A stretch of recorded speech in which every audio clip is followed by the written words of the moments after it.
Hey guys, Marcia here at Midwest Performance. Today I'm with a very special guest, Leah Letson, who is a Tough 28 contestant alongside current UFC fighter. Today we're going to talk to you about how to become empowered and impactful. We're Midwest Performance. We're on a mission to empower women around the world to take action and work hard to make a physical impact in their lives. In this very saturated fitness industry, there's tons of competition, but the opportunities are incredible. We'll cover the most common challenges in the fitness world and invite guests to the show that have learned to overcome them and share their strategies with you. This is the Coffee with MP show. Hey guys, Marcia here again. Today, again, I'm with Leah. We're just going to go ahead and dive right into it. Leah, please tell the audience a little bit about yourself. Okay. So wait, so am I talking to you or am I talking to the You can camera? talk to me. You can talk to me. So I am currently a UFC fighter. I was on Tough 28. But a little bit about my background. I started in karate and taekwondo when I was just 5 years old. And when I got to college, I was looking for another martial art to get into. And I took cardio kickboxing as a way to get in shape for basic training because I enlisted in the Air Force. And it just so happened that the two instructors that taught the cardio kickboxing class own their own MMA gym. So they saw that I was pretty hardworking and that I had some talent, so they invited me to come try jiu-jitsu at their gym. And I immediately fell in love with jiu-jitsu. So 6 months later, when I got back from basic training and stuff, I started training with the fight team there. And about a month and a half later, on like less than 24 hours notice, my coach Jake calls me up. He's like, "Hey, pack your bags. You're gonna fight tomorrow." That's crazy. So yeah, so I took my first fight on less than 24 hours notice. I won by TKO in the first round, and it was just like the most incredible feeling. I can't even describe it in words. And I was like, I walked out of the cage. I'm like, this is what I want to do. That's so cool. So for the people that are tuning in with us today, taking that first step can be kind of nerve-wracking, right? Yeah. So what was it for you that it turned out to be where you took your first step and it became the snowball effect leading up to where you are today? Was it nerve-wracking? Like, can you explain that feeling? It was absolutely terrifying when I answered the phone and he was like, "Pack your bags, you're gonna fight tomorrow." I'm like, "What? I've only been training for like a month and a half." And he's like, just say yes, just do it. And so I was like, okay. And it was kind of like a roller coaster of emotions. Like, my best friend at the time drove me up there, and it was like a roller coaster ride of emotions on the way up. Like, I went from being super excited to super scared and super nervous. Like, every 5 minutes it changed. It was like up and down and up and down. And then I think it helped that it was less than 24-hour notice. I didn't have too much time to like overthink it. Yeah. And so I just I was like, well, I already said yes, I'm doing it. And so how do you overcome that fear? That's the thing that I'm sure a lot of people that are maybe watching that hasn't really done anything and they're wanting to take that first step. What would be your advice to them? Just do it. I mean, that's how I feel like with everything in life. Like, I face my fears constantly. Like, I was terrified when I was thinking about joining the military. There's a lot of people that thought I was too wimpy. I couldn't handle it. I wasn't tough enough. And I don't like being scared. So the best way to not be scared is to just face your fears and just do it. I couldn't agree with you more. Like, the best things that ever happened to me like happen after I just do the things I'm scared to do. So you mentioned the military. So let's go back for a second. Tell the audience a little bit about your background in being in the military. Because that's empowering by itself, to say the least. So I've always like loved the idea of service and like sacrificing myself for others. And military kind of runs in my family. Like, my grandpa was in all 3 branches of the military except for the Air Force, so I kind of completed that circle. And I always liked the idea of making a difference and like doing something meaningful in life. And so I enlisted in the military. I enlisted in the Air National Guard so I could still go to college and be near my family, but also serve on the weekends. So I enlisted my sophomore year of college, and it was probably the best choice I ever made because I was absolutely terrified to do it. And I had like a year between the time I actually signed my paperwork and the time I went to basic training. So I had an entire year to like sit and worry about it. And so I just did a ton of research. Like, watched YouTube videos of basic training and just like tried preparation. I like over prepared myself. And so when I got there, it wasn't nearly as bad as I thought it was going to be. And because I was so prepared for it. And so not only emotionally, were you physically prepared as well? Yeah. Okay. I was over prepared actually. So that's one of the reasons that I joined Cardio Kickboxing, like I said, was to get in shape for basic training. And Sure. it got me in great shape. And then I was doing running and like push-ups and sit-ups and stuff on my own too. That's awesome. So yeah, I was in really good shape when I went there. That's so cool. So what people don't know about you, that I know about you, is your work ethic. You speak, you did the cardio kickboxing, Yeah. you're in the military, but I mean, let them know like how often you work out and like, your routine and your daily habits. So it's insane. It's insane. I train 5 times a day. That's insane. So in the mornings I'll do conditioning of some sort, so either like sprints or circuit training. And then at like 10 or 11 o'clock in the morning every day, Monday through Friday, I have a private lesson of some sort for an hour. It's either striking, wrestling, or jiu-jitsu. And then after that I do strength training in the afternoon. And then she's not done yet. She's just getting started. And then at night I have kickboxing and jiu-jitsu and wrestling every single night, Monday through Friday. Okay, so let's educate the audience here, because there is such thing as overtraining, Yes. right? So we don't want to give people the wrong misconception that people's like, well, isn't that a lot? So for someone that's maybe just starting out, I don't recommend this training schedule to most what would you people. recommend?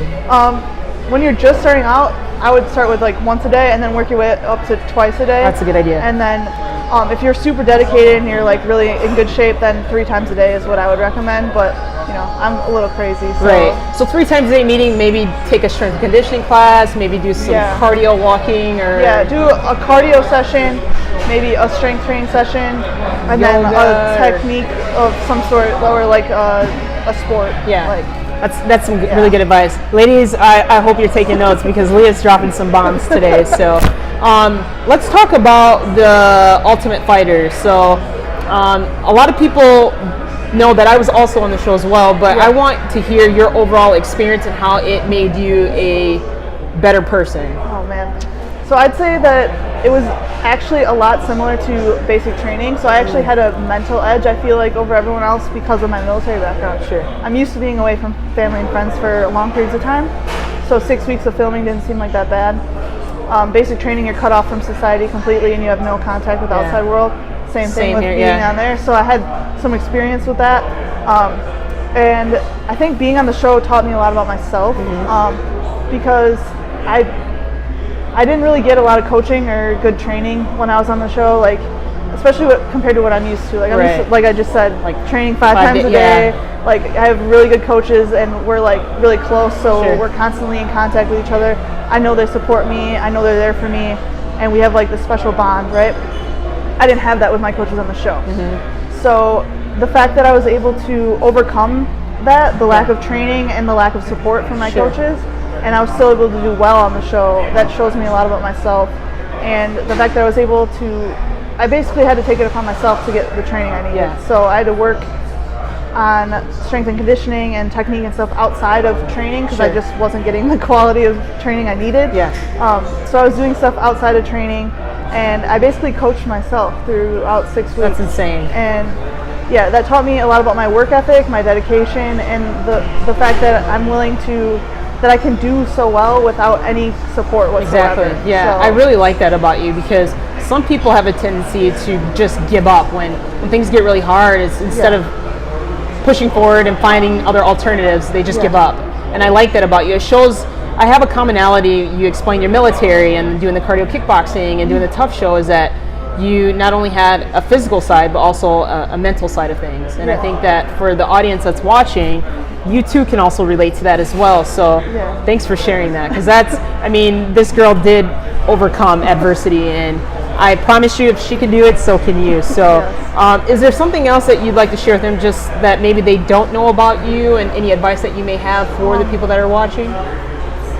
I don't know if there's anything that they don't know about me, but advice is, if you're just thinking about doing something, my best advice is to just do it, just get it over with, because I think the most anxiety and the worst part of it is being like scared to do it. And once you just jump off the edge and just go for it, like it pays off like incredibly. I couldn't agree with you. And it's crazy. Like for me, it was also a fear, because it's maybe the unknown. Like you didn't, the anticipation of what's going to happen and not knowing what's what's going to take place or transpire. You know, Will Smith actually talks about this, and it's funny because I got to go skydiving when I was deployed overseas. Fun. And I got to go skydiving in the exact same spot that he went in Dubai, and it was cool because he talks about how the anxiety and the fear is like terrible. It's like paralyzing almost until you jump, and then once you jump, it's the most like blissful feeling in the entire world. That's awesome. I like that example. Fear is not real. Like, you're making stuff up in your head, and if you just go for it, it's like the most blissful feeling ever. And wow. I relate that to a lot of things in life. And that's it. It's true. Like, anything I've been terrified of doing, if I just do it afterwards, it's like the most incredible feeling ever. Like, I did it. So proud of yourself for doing it. So that's cool. my advice to like everyone That's else. awesome. Another question that we have is, bring that back for a second.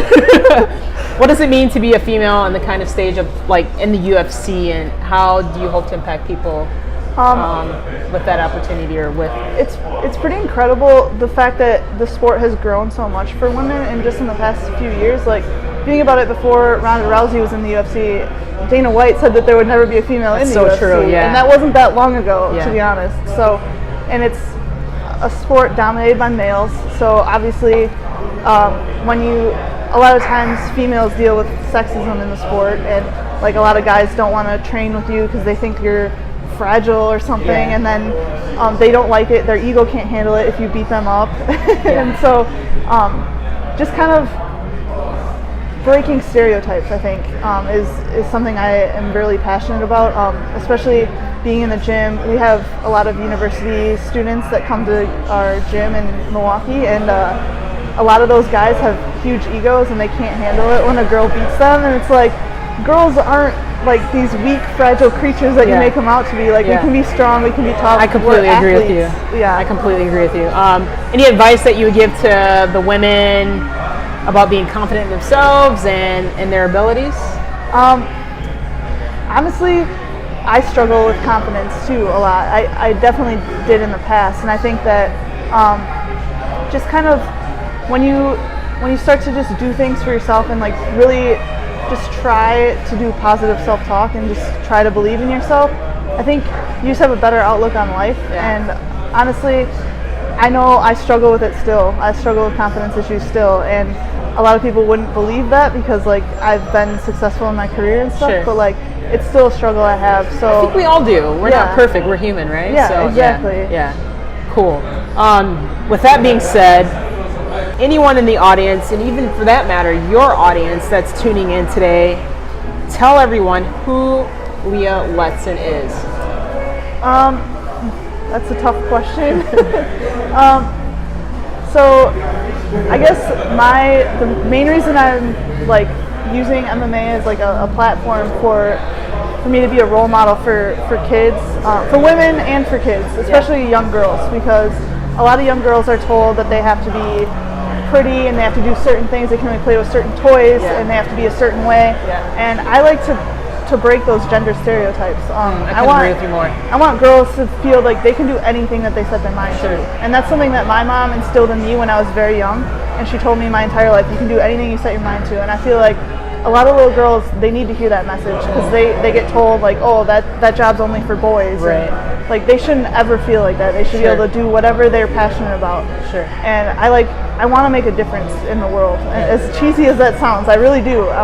That's why I go and I speak to a lot of inner city kids in Milwaukee, and I go back to my hometown and I speak to the kids in my hometown in like their high schools and middle schools and stuff. And I also am teaching self-defense to inner city kids in Milwaukee right now. Awesome. So I think that they need to learn to believe in themselves and have the confidence to go after their dreams, whatever it is. There's no set jobs for boys or girls. They need to be able to do whatever it is that they love to do. So like that's kind of what I stand for. That you can do anything you set your mind to. Don't listen to what society says. That's so cool. Thanks for sharing that, by the way. I'm hoping that you're able to, at least for whomever's watching, touch at least, my goal is one person that's out there that's watching. So Leah, best advice on what it's like to be empowered and impactful as a woman.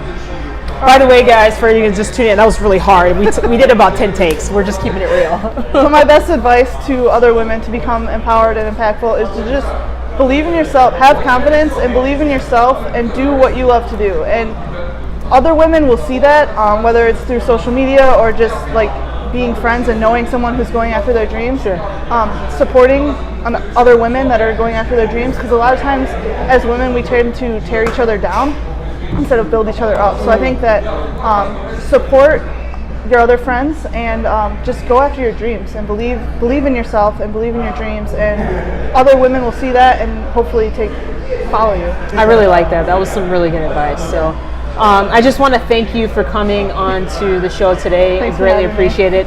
For those of you that don't know, we actually met about an hour in the middle to make this happen for you ladies today. So with that being said, thanks for tuning in, and we'll see you again on the next episode. Thanks for joining us today. If you like this episode, subscribe to our YouTube channel or find our podcast on iTunes, Google Play, Spotify, or wherever your favorite places to listen to podcasts might be. And if you really liked this episode, please leave a review for us on iTunes. Thanks, and we'll see you next week.